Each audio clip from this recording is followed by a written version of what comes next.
10-15 second ধরিয়া রাখ, এখন তো সামনে ঘুরে আবার নামছি।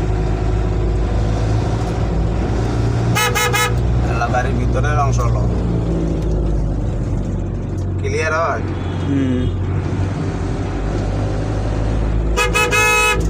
কয় মিনিট হয়েছে? 21 সেকেন্ড। আটটুলো এই যে স্টার্টিং এ গাড়ির সামনের সাইডে ইয়া কর, ভিডিও কর। এই যে জায়গাটা ভিডিও কর, ওর গাড়ি এই জায়গাটা লইয়া পিছিল।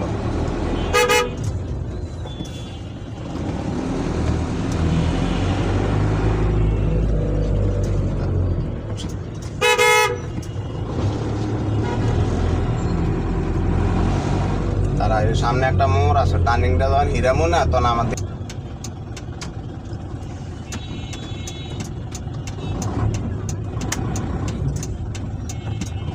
আল্লাহ আমার দিকে ধর, ঘুরাই যাতে একটা ভিডিও ঘুরাই।